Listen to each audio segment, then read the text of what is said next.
जय श्री राम, जय महाकाल। बहुत से भाई बहन हैं जो कि देवी देवताओं को भोग देते हैं अपने घर के अंदर, लौंग पतासे का या फिर लड्डू बर्फी का या फिर जायफल का या फिर सुपारी का, पतासे का, पान का, या फिर कई तामसिक भोग देते हैं जैसे कि मांस का, मदिरा का, कलेजे का।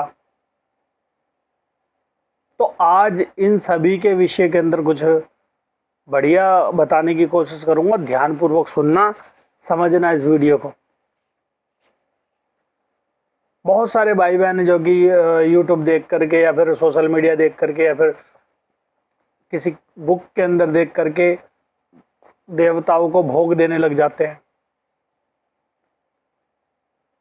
पहले ये नहीं देखते हमारे घर के अंदर कोई नेगेटिविटी की प्रॉब्लम है या और कोई प्रॉब्लम चल रही है, कोई प्रेत बाधा तो नहीं है। हम डायरेक्टली भोग देना स्टार्ट कर देते हैं कि हमारे को माता काली का कोई भी मंत्र उठा करके करने लग जाते हैं, हनुमान जी का मंत्र करने लग जाते हैं, भैरवनाथ का मंत्र करने लग जाते हैं, कोई भी कहीं से भी देख करके कोई साधना करने लग जाते हैं। उनका दुष्प्रभाव नहीं जानते हो। बोला जाए तो माता काली को घर के अंदर तामसिक भोग देने लग जाते हैं, दारू का, मांस का, मदिरा का। क्या वो भोग स्वीकार होता है आपका? सोचने वाला विषय यही है, क्या वो भोग स्वीकार होता है आपका? क्या वो काली माता या भैरवनाथ आकर के वो तामसिक भोग दारू का, मांस का स्वीकार करते होंगे? सोचो।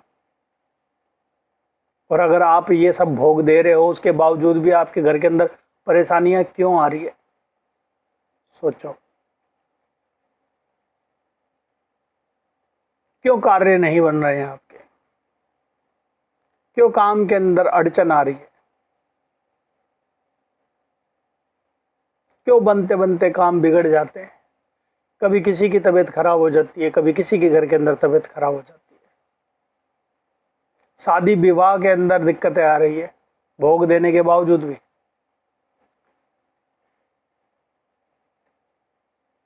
रात को शरीर के अंदर दिक्कतें चालू हो जाती है। क्यों हो रहा है ऐसा? सोचो। भोग देने की वजह से। कई दफा आप अपने घर के मंदिर में बैठ करके सेवा तो कर रहे हो, भगवान की अर्चना कर रहे हो, मगर उपले के ऊपर घी के जरिए अगर आप भोग दे रहे हो तो आपको पता तो नहीं है ना वो भोग आपके वो देवता ही स्वीकार कर रहे हैं या कोई और स्वीकार कर रहा है।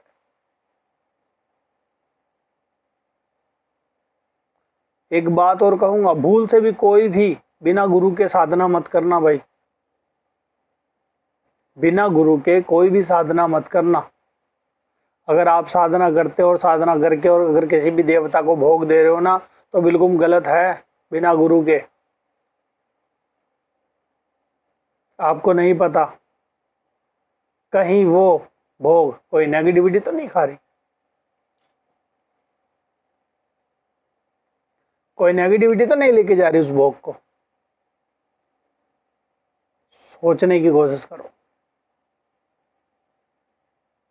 भोग देने के बाद आदमी बहुत ज़्यादा परेशान हो जाता है, सोचता है कि भाई हम तो भोग दे रहे हैं भगवान को, लौंग का, पतासे का, इलायची का, मगर लग क्यों नहीं रहा? देव दर्शन क्यों नहीं हो रहे? बल्कि हमारे साथ कुछ गलत ही हो रहा है। प्रेत आते हैं सपने के अंदर, मलिन काम करते हैं और चले जाते हैं। भाइयों के साथ भी हो रहा है, बहनों के साथ भी हो रहा है। एक अलग सी हाजिरी आती है, शरीर घूमता है, बाल घूमते हैं और सोचते हैं माता काली आ गई। क्या माता काली आ सकती है क्या शरीर के ऊपर? इतना प्रचंड वेग हम सहन कर पाएंगे क्या माता का? क्या हनुमान जी का इतना प्रचंड वेग हम सहन कर पाएंगे क्या अपने शरीर के ऊपर? नहीं कर पाएंगे। फिर वो भोग देना स्टार्ट कर देते हैं। क्या लगता है भोग लेंगे? 100 में से 80% व्यक्तियों के शरीर के ऊपर देवता नहीं आते।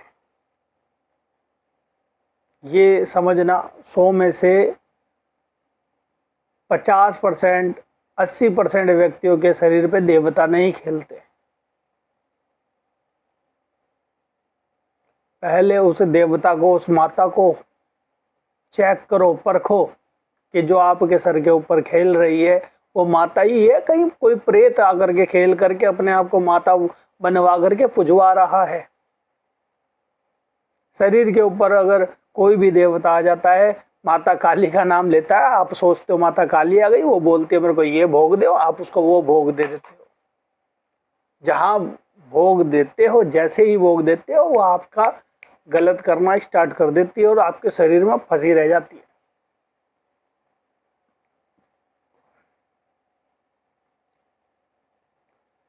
तो सबसे पहले भोग देने से पहले किन बातों को जानना है, ये आपको मैं सरल तरीके से बताए जा रहा हूँ।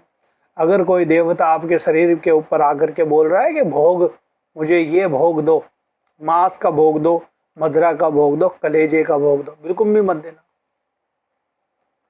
क्योंकि प्रेत हमेशा आकर के और माता का रूप धारण करके और आपको छलते हैं और आपसे वो भोग ले लेते हैं और फिर खुद बलवान बन जाते हैं, आपको कमज़ोर कर देते हैं। तो आपको कमज़ोर नहीं होना है, आपको बलवान बनना है। कोई भी नेगेटिविटी आपके घर के अंदर आकर के भोग ऐसे नहीं खा सकती। उनको बोलो आपको मैं भोग दूंगा। अगर कोई शरीर के ऊपर आ रहा है और आपको पता नहीं लग पा रहा है और वो भोग मांग रहा है, तो बोलो मैं आपको भोग दूंगा, मगर आपको भोग स्वीकार करना पड़ेगा।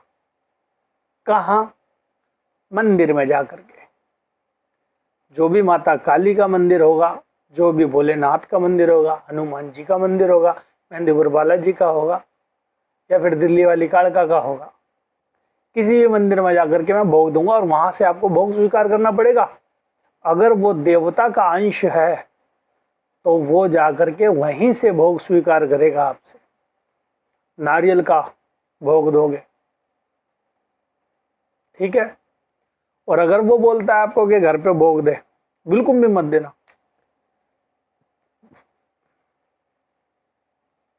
ठीक है। तो समझाने का अर्थ यही था, ऐसे किसी भी देवी देवताओं को भोग मत दो और ऐसे किसी का भी भोग मत चढ़ाओ। पहले ये जानो कि आपके घर के अंदर सब चीज सही चल रहा है ना, कहीं कोई दिक्कतें तो नहीं चल रही, कहीं कोई परेशानियां तो नहीं है। बहुत सारे लोग हैं जो ऐसे खड़े रहते हैं और आसपास से ऐसे प्रेत गुजर जाते हैं, भैया को आगे बताते हैं कि भैया हमारे सर के पीछे से ऐसा लगा था कि कोई गया है, भैया साइड में से ऐसा लगा कोई गया है, देखा पलट के तो कोई नहीं था। प्रेत होते हैं, छलावा करते हैं बहुत ज़्यादा। तो आपको ध्यान देना है, समझना है और भोग बिल्कुल भी नहीं देना है। समझना, भोग बिल्कुल नहीं देना है। भोग दे दिया तो दिक्कत हो सकती है, परेशान हो सकती है, परेशानी हो सकती है, ठीक है। अगर भोग देने का ज़्यादा शौक़ है, भगवान को, भगवान की सेवा करने का शौक़ है, खाना बनाओ, खाना प्लेट के अंदर रखो, सब्जी बनाओ, सब्जी रखो और भगवान के आगे ऐसे ही रख दो। अग्नि पे भोग मत दो, इतनी जल्दी अग्नि पे भोग मत दो भाई, जब तक पता नहीं है कि देवता स्वीकार कर भी रहे हैं या नहीं कर रहे। कहीं जो भोग आप अग्नि पे दे रहे हो वो कहीं कोई प्रेत तो नहीं ले जा रहा। तो इस चीज़ को ध्यान दो, ठीक है भाई। आपको समझाने का भैया का अर्थ यही था कि अगर देवताओं को भोग देना है तो मंदिर में जा कर के दो, अन्यथा ऐसे किसी को भी भोग मत दो। तो आज के लिए इतना ही। जय श्री राम, जय महाकाल। आप सभी का दिन मंगलमय।